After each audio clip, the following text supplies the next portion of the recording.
Hello, my little Luxxes. This is another episode of... Wait, no it's not another episode of Luxxy Charms. This is the official first episode of Coffee and Cosplay.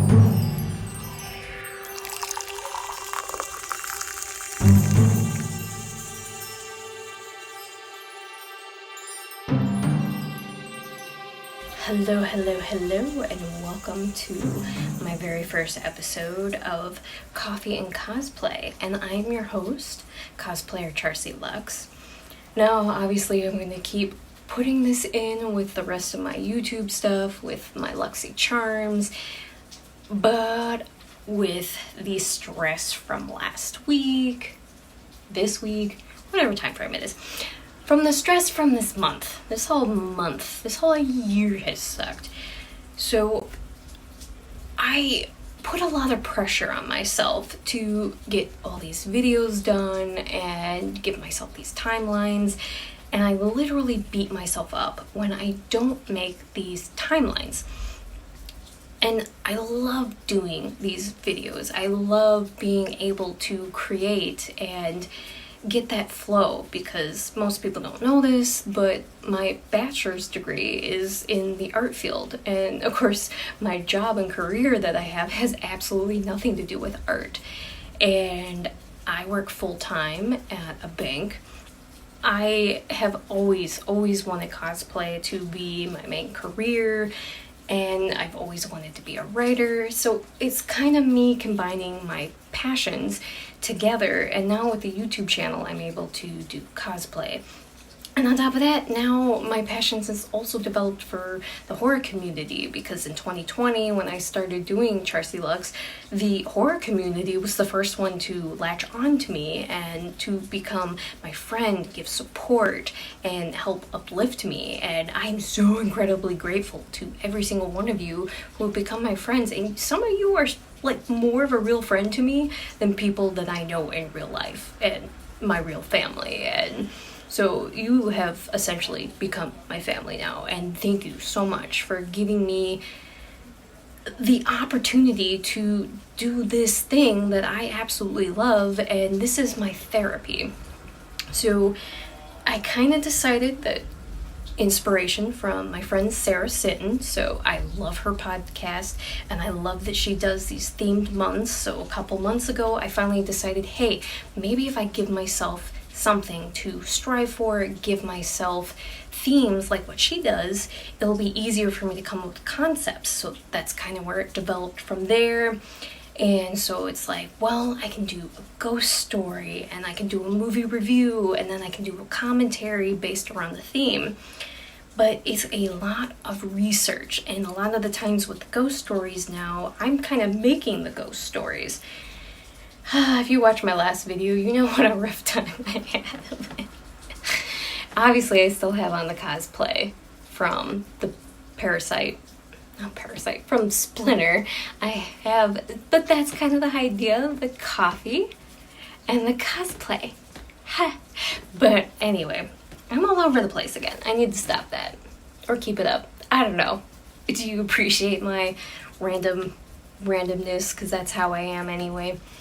That was another thing. My husband was kind of giving me a hard time, and he's like, you need to let yourself shine through a lot more. He's like, I understand you're nervous and everything like that. He goes, you're weird, you're quirky. He goes, you need to just do that more, because that's who you are.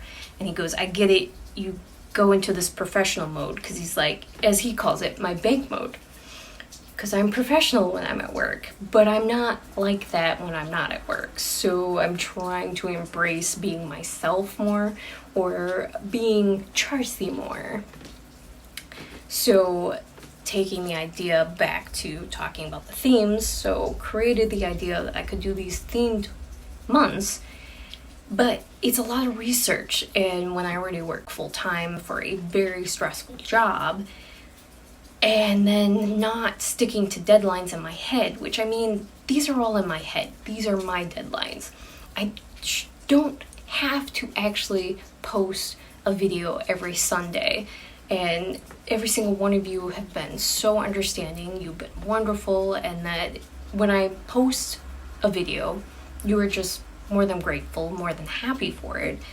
So I started coming up with the idea of, hey, why not do another thing that I've been thinking about doing in my head, which is my story times, and it's still going to be in line with the theme for the month, but I'm going to call it Coffee and Cosplay, where I'm going to be more relaxed, because it's kind of stemming back to the original idea that DC and I had when we did Little Channel of Horrors.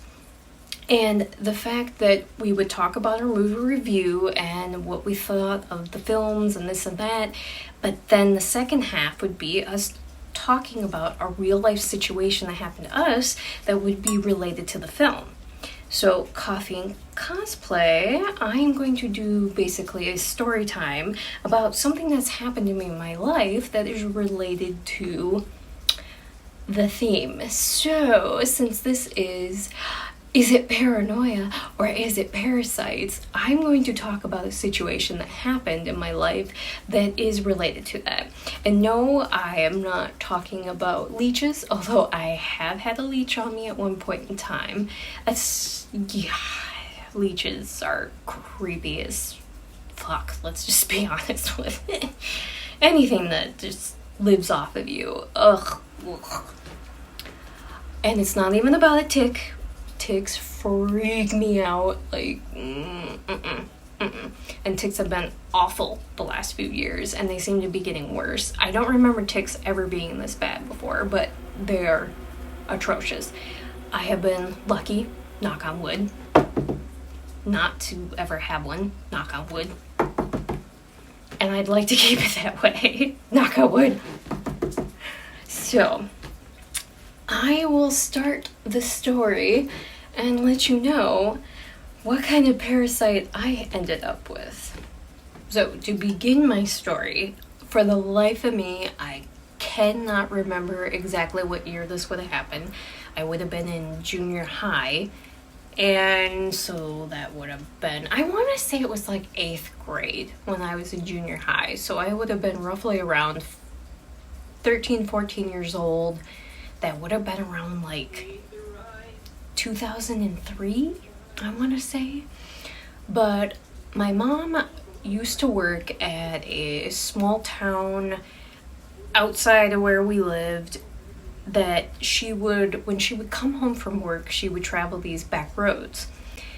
And on one of these occasions that she was traveling home from the back road, there was this tiny little gray calico kitten that was just running up the road. And my mom said it was the most bizarre thing, because at first she couldn't tell what this tiny little thing was, and then it straight just looked like it was running for the car. So she stops the car and realizes that it's a little tiny calico kitten. And so she opens her car door, and this kitten had no fear, like literally jumps into the car with her. And it's very tiny. Like, this thing literally would fit into the palm of your hand. That's how tiny this kitten was. And my mom's looking everywhere. She's looking for a house nearby, like a farmhouse or anything where this kitten could have come from. And there's nothing within miles. So the only thing she can think of is that the mama cat was in transition of hunting, and that this little tiny kitten was following its mom and got lost. Because my mom's like, if there was a nearby farm, she would have taken it there and would have double checked to see if it was anybody's kitten. But there was nothing for miles where she was at on this back road. So my mom's like, okay, I will keep this kitten. And she's like, she kind of felt like this kitten belonged to her because it had found her and it had no fear. It just jumped directly into her car. And so this was a kitten that was a stray. And as soon as she brought it home, we were all excited. I should say I was excited. So you had my dad and my mom and my brother and me were the only 4 that lived in the house. But me and my mom were excited about this kitten, but my dad's like, ugh, what an ugly little cat. And he's like, why would you want this thing in the house? And she was a very sick little kitty. She looked like she had mange or something because she was bald. And obviously the poor little thing had fleas and mites and all kinds of weird things. So me and my mom took great care in bathing her and taking care of her. And of course you have to be careful with a kitten because you can't just use flea medicine on it. So, but at least with her, since she was so bold, we were able to pick off any of the disgusting like eggs and things like that. So this little tiny kitten that we had cleaned up and taken care of, we had eventually, my mom had decided that she would take her to the vet. Well, me and my mom were essentially the ones taking care of this kitten, and my dad and my brother really didn't have too much of an interest in her. When we took her to the vet, she basically had a few issues and problems, and that we'd give her shots and we'd take care of her, but the vet really didn't have like a basic thought of what her, I guess they would think it was mange because she was so bald. And this poor little thing was so sick. So she looked like this little ugly kitten with eye boogers and all the weird mucus and everything, and she was losing her fur, the poor little thing. And she was so tiny. Like I said, she fit in the palm of your hand. But me and my mom were taking care of this little cat. Well, over time, somewhere along the line, me and my mom started noticing that we were getting these strange bumps on us. And it seemed to only be happening to me and my mom. And we would go to the doctor. Well, the doctor was looking at the bumps on us, and he thought it was some kind of a bacteria infection. So they were giving us antibiotics, giving us creams, and that kind of stuff to clear up this bacteria. But no matter what we were using, it didn't seem to be working. And it seemed to be getting worse. And over time, it's like these bumps were just all over our arms and her legs. We were lucky because it wasn't on our face. We were so lucky it didn't end up on our face, but it would spread all over. Like eventually it was on our torsos, and it just was spreading. And doctors couldn't figure out what it was. Now, this would have been the summertime that my mom had found this kitten. I should introduce her name. This was our kitten, or she would also become a cat, because her name was Faith, and she was with us for years. In fact, she was with my mom long after I had even left for college. And so, little Faith, we had her, but in the summertime, my cousin would come over to visit and stay the night with us every so often. Well, when she had gone home, she had gotten these bumps on her as well, but she didn't have as many as what my mom and me had had. And since, we had this weird outbreak and nobody could figure out what this bacteria was, and when my cousin had stayed over, when she went back home, she had a few bumps. Well, because she worked on the farm, her parents were looking at it and they're like, well, that looks like ringworm. And sure enough, went to the doctor, got tested for it, and it was indeed ringworm. So they went and they got it cleared up right away because ringworm is a fungus. Same thing happened to one of my other friends that had stayed over with us. But she had went home and had a couple bumps, same situation, from a farmer's family, and immediately her parents had recognized a couple of her bumps as ringworm. So both my friend who had gotten it and my cousin who had gotten it had kind of let me and my mom know, and we're like, oh, maybe this is what our bumps are. We went to literal experts like dermatologists and everything to look at these bumps because nobody could figure out what it was. Well, we finally were going to them and saying, hey, have we tested for ringworm? And of course the doctors are like, well, there's no way it's ringworm because ringworm doesn't break out the way that it's breaking out on you guys. Like, doctors had never heard of it just being all over your body and just looking like bumps. And if anybody's had ringworm, you know exactly what it looks like. It looks like that nasty, disgusting ring, and it just kind of like keeps getting bigger and bigger. And me and my mom just had these weird bumps everywhere. And they were itchy, they were awful, and of course we tried not digging at them, because if you digged at them, they would spread.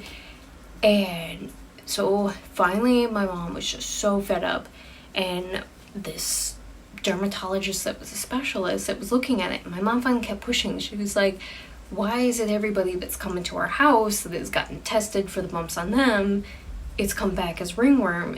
I would like you to please test for ringworm.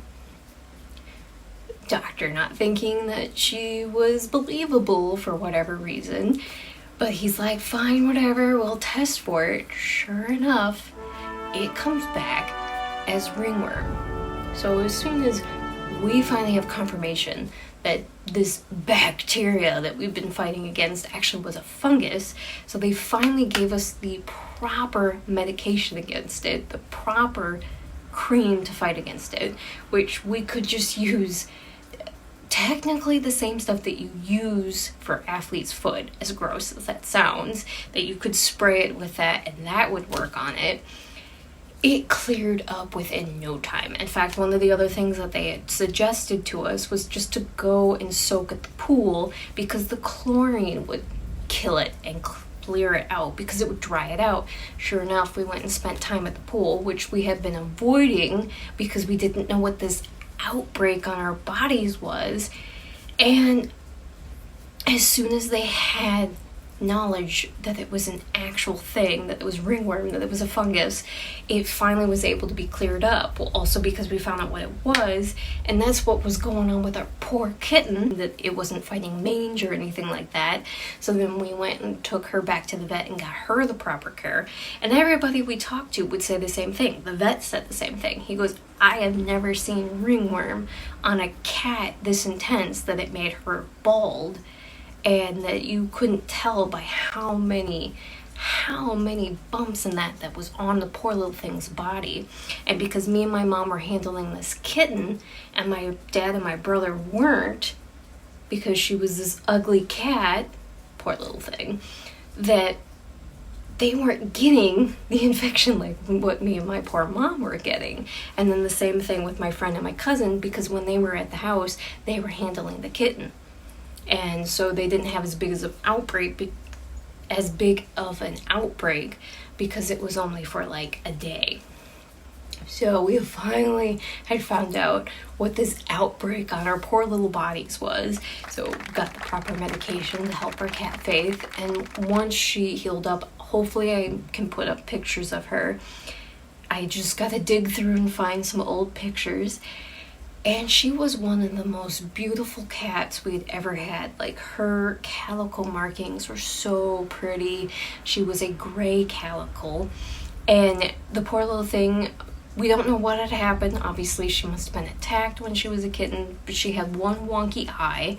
But she was the sweetest cat you could have ever had. Loved being around us.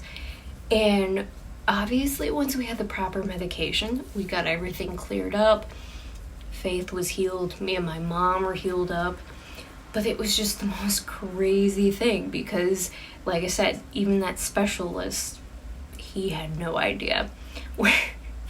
Somewhere along the lines in some book that he had written, some kind of like analyst thing for whatever, that somewhere in there, me and my mom were a part of that catalog where he talked about some of the weirdest shit he's seen as a doctor.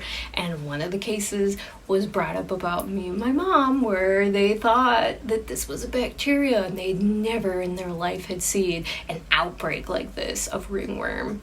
So I'm in a book somewhere about weird shit. Leave it to me to be in a book about weird shit. So yeah. That is my story about a parasite that had lived on my body for a period of time during the summer of, I want to say it had to have been at least 2002, 2003. That was quite a while ago. 20 years ago. Who knew I was going to be saying lines like that? But yeah, I absolutely loved and adored that cat. She was one of the sweetest cats we ever owned. I will never ever blame her, and even when we were sick with it, I never stopped holding her. Once we knew what it was easy to clear up, so... But I want to thank you for joining me on my first episode of Coffee and Cosplay, and hopefully I was weird, because, you know, I think I'm going to start taking my channel into that direction.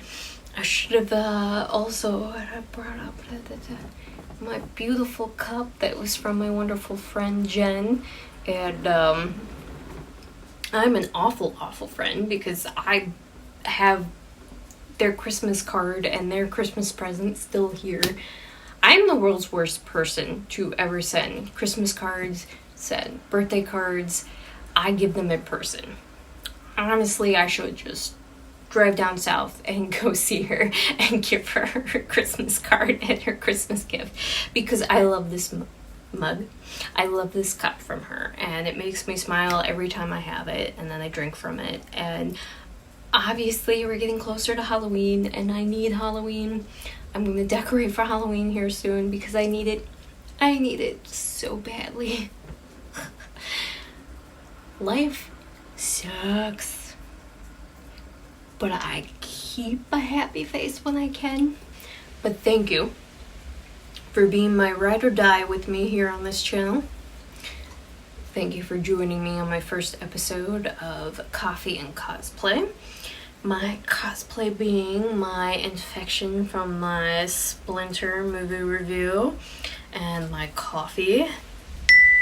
And if you would like to continue following me, please don't forget to like and subscribe. You can also follow me on my Twitter for Charsie Luxxx with 3 X's. You can also follow me on Instagram for Charsie87.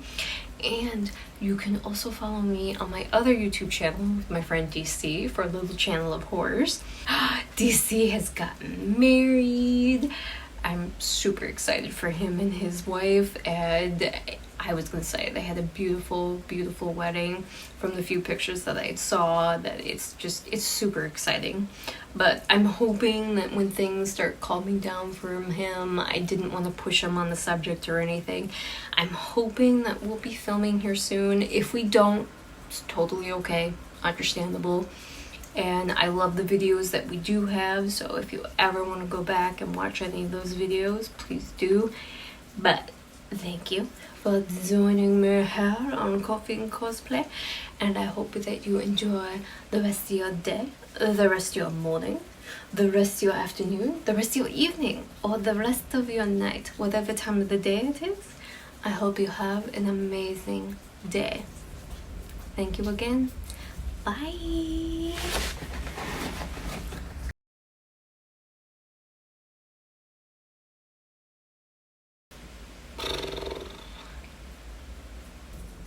Whatever. I do what I want. I just can't talk. We don't do big speeches here, as I do YouTube story time and movie reviews and commentary. That's besides the point. I'm just gonna keep losing my train of thought.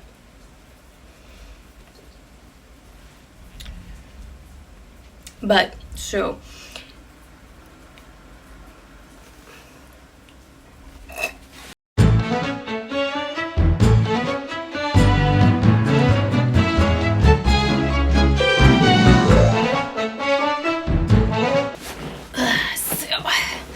let me get comfy here and enjoy the rest of my coffee and alcohol that might have been added to my drink due to the last episode. If you didn't partake in my last episode, we had a thunderstorm. I had a mishap with not having the right glue to stick my spiky cosplay to my face, which lash glue ended up being a win-win for that one, and it's still holding. So thank you, my husband, my wonderful husband, my best friend, for being such a why? Actually, I didn't even ask you as soon as I told you what my problem was and that I was just gonna give up and wash off my face and everything. He's like, what do you need? I will run to the store and I will get it. So, I love you. You were fucking awesome. Thank you. Where was I going? Talking about my awesome husband. Oh, so the mishaps of course, this happened at first. Then I finally started filming. I was over the place in Scatterbrain because of just feeling distraught, and a thunderstorm happened. And of course, because any of you know, my roof needs to be replaced, and anytime it rains it leaks now in several different places. And so of course the thunderstorm starts and I'm getting anxious. I mean, the thunderstorm's still going on because I'm filming this on the same day, even though you're gonna see this on a different weekend. And the power went out in the middle of me giving the plot synopsis.